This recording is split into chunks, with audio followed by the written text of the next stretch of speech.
How technology affects on attention and the memory. Introductions. We live in the world where technology has been a part of our daily lives, from the smartphone we wake up with to the computers we using in our work and our free time. From psychological perspective, this is not merely a change in lifestyle, it's a change in our environment in which our brain operates. In the context of the 21st century, a key question arises. How does technology affect on our ability to concentrate and what we remember after all? The aim of this paper is to discuss the positive and the negative consequences of technology use on attention and memory, present research finding, and suggest possible ways to navigate through the digital environments and improve our cognitive functions. And at the beginning, I will already say, additionally, the concept of technology is so broad that by default it refers here to the modern digital technologies and social media rather than automotive, gastronomic or medical technologies. Basic claims. When it comes to technology today, we all use its digital part, binary devices based on processors, like phones, computers and smartwatches. However, humans operate on alternating current in our nervous system and on biochemical reaction. As a result of our organism has a wide range of capabilities. We also have age groups to genders and various genetics predisposition. There are too many variables, therefore it's appropriate to begin by defining what memory fundamentally is and similarly what attention is. In order to identify relationships between digital tools and our analog brains. For example, computer disk memory is a sequence of 0 and 1s, whereas muscle memory is a network of neurons controlling the nervous system through biochemical tuning of the organism. It's very funny because we use the same word memory for both terms, yet they radically different processes. How can these two concepts be linked? This can be done at the level of abstraction of the ideas themselves. Memory is not merely an exact record of the past. If it were, it would simply be a dysfunctional collections of informations that serves for no purpose. Memory is a function that allows us to alter the present or the future situation based on collected variables. Most popular and scientific sources often distinguish machine memory from the memory of biological organism, but in the age of artificial intelligence operating on digital neural networks, it's losing its relevance. But this is topic for another material. Memory is a mathematical, axiomatic concept that exists independently. To prove this thesis, the best example is genetic memory.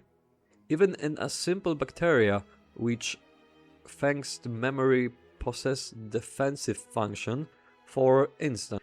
However, despite the scientific language, it's not worth to depreciate fundamental concept. My favorite example is shown by Jordan B. Peterson, a Canadian clinical psychologist, work on daily basis with this concept. And here's a few seconds of his video about the memory. Now, because people think that the purpose of memory is to remember the past, and that's not the purpose of memory. The purpose of memory is to extract out from the past lessons to structure the future.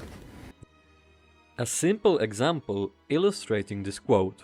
A person living in a city encounters traffic lights several times a day, whether walking or driving, yet we don't remember the appearance of the traffic lights, their shapes, sounds, or the colors of the pole on which the signals is mounted. We just remember that device is supposed to show us the exact light in appropriate color so we can continue walking or driving. So our brain catch only this information. Anything else is just not used. Thus, memory and attention are functions that enable the survival of the subject. The term attention introduces additional complications because it's derivative of the memory. Without memory, there is no attention, as there is no information that cannot be utilized. I don't remember because I wasn't paying attention, or I wasn't paying attention, so I don't remember. This means that attention is any additional variable in the memory function that allow us to direct its operation. In summary, both concepts can be encapsulated in a mathematical abstraction that is fundamental. It just simply exists objectively, and it's axiomatic. Being aware of this state, humans can influence on it, directing it towards the negative through substances that destroy memory, or the positive by maintaining order in environments and developing in it through exercise and learning. But come back on the ground and let's talk about the aim of this essay. The aim is to answer on question: how does technology affect attention and the memory? The impact can be neutral, positive or negative. Therefore, an appropriate number of examples should be provided, explaining how technology can exert a positive or negative influence on attention and memory. Of course, technology is a tool of survival, so ethical or moral deliberation about the properties of tool are just waste of time. Humans are surrounded by such a large number of tools, so there are just too many variables that is unnecessary to dwell on each other. Instead, we can focus on further transforming the tool and adapting to it.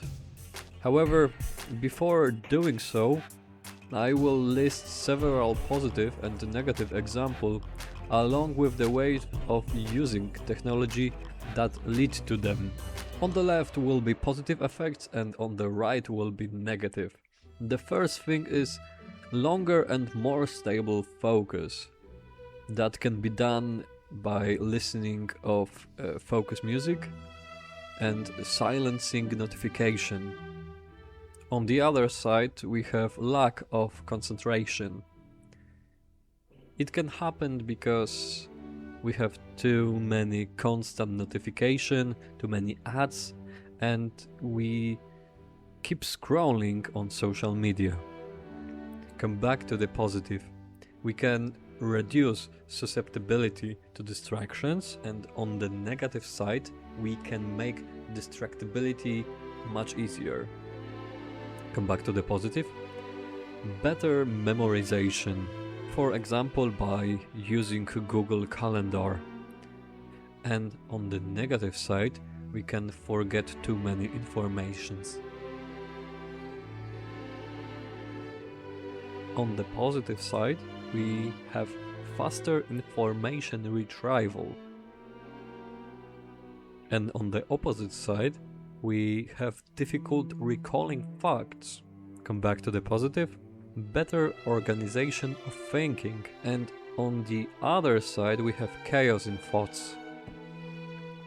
Okay, so this table is just another tool, but keep on rolling with the rest of this essay because the key word here is symbiosis.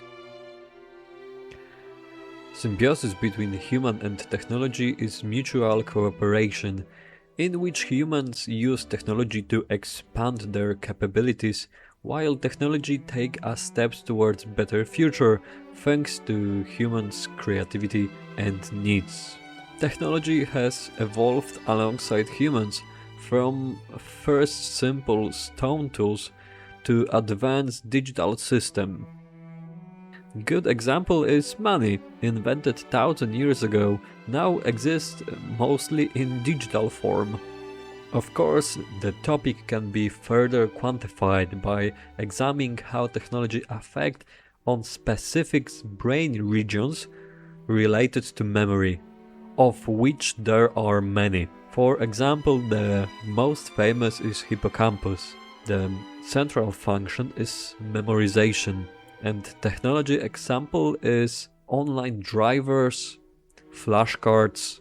The next region is temporal lobe, that function is sounds and language. Technology example is everything connected with headphones, so podcast, music, etc. The next region is frontal lobe.